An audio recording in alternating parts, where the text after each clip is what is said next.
Hi guys, it's your girl Ina here. Just a quick Ina story episode of the Ina Stories for the Ina Stories series.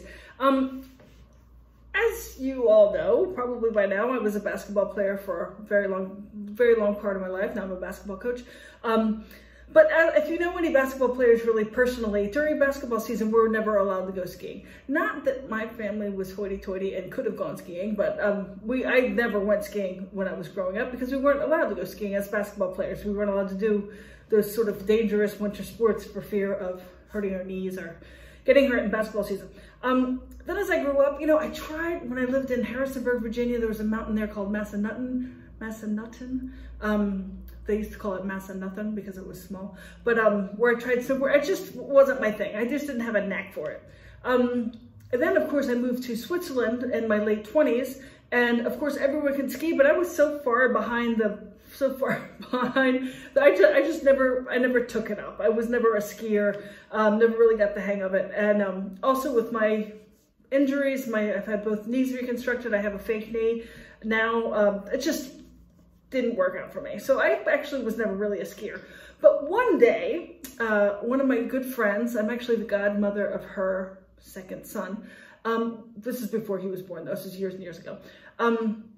We took our class, we taught together, we took our class on a ski trip. So we took our class, it was a small class up to the Alps, and the kids got to go skiing. Well, of course, all the kids that are born around here, they were born on skis. I think my Bettina was probably skiing by the time she was 2. I mean, you see little kids like skiing between their mom's or dad's legs like that. They can ski. I never had that. They probably can't catch a snapping turtle like I can, but we come from different areas. Like I can catch crabs. I can do, not that kind of crabs. Things that I was brought up doing, fishing and crabbing and things that they probably never had done. Anyway, so, yeah, so we took our kids skiing. Well, my friend is actually a very good skier. So she was teaching the ones that couldn't ski or weren't very strong skiers kind of on the baby hill. So I was like, well, here's my chance to get, you know, some private lessons and sort of maybe get the hang of it. And I think I was borrowing her father's skis. And you know what? Lo and behold, I could kind of get the hang of it and I could kind of do it a little bit, which was kind of cool because I could never really ski before. So I didn't have a ski pass because I knew I couldn't ski, but one of the other teachers who was on the trip hurt his back a little bit. So he was like, here, well, if you want to take my pass, you can try to go up. Well, not only have I've never gone up a ski lift before, I don't know how to do it.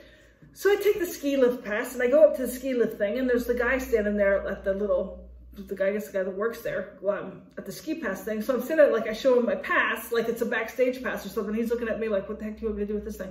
He's like, oh no, you have to stick it, you have to stick it in the like scanner thing. So I stick it in there and the little turnstile thing moves, and I'm like, well, what do I do now? Like, I didn't know how to get on the ski lift thing, and it was one of those T-bar things. So if you're not familiar with the T-bar and ski lift, it's just kind of like a pole with another pole on the end, and you can, if you're by yourself, you can kind of put it between your legs and have the T part like under your butt to pull you. And if you're with 2 people, one kind of is on one side and one is kind of on the other side, and the bar thing is in the middle, but it's just a bar, shaped like a T, like this. So I was like, well, what do you do? And like, I didn't know how to go up the stupid thing.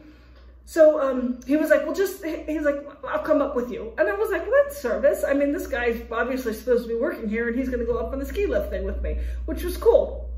So he was like, okay, but first thing, make sure you don't sit down. You're not supposed to sit on it. It's not like a sit thing. Just let the force of it kind of pull you up, but don't sit on it.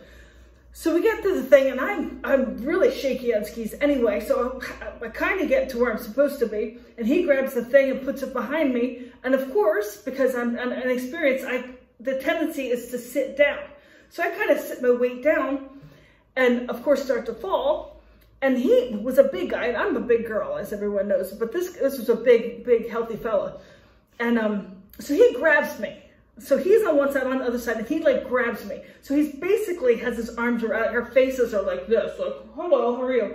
And he's holding me the whole, well, it's quite a distance up to the top of this lift, the top of this mountain thing. So we're sitting there, and the whole time he doesn't take his arms off of me, which was fine for me because I didn't want to break my neck and fall down the mountain. So we're going up the mountain, he's holding me like this. We're literally like breathing in his breath of this far from each other. And talking all the way up. So he's talking about himself, and he's asking me, you know, because I said I was there with a ski trip with my school, and he was asking me, you know, questions about me. So kind of, but by the time we got to the top, we pretty much knew each other. But we're almost to the top, and I said to him, well, how long have you worked here? He said, I don't work here. It was just some guy. It was just some guy standing there waiting for his friends. And I was like giving him my ski pass. He carried me up the hill. I was thinking he worked there. And he was like, I don't work here. I was like, oh, thanks anyway. That's my honest story about skiing.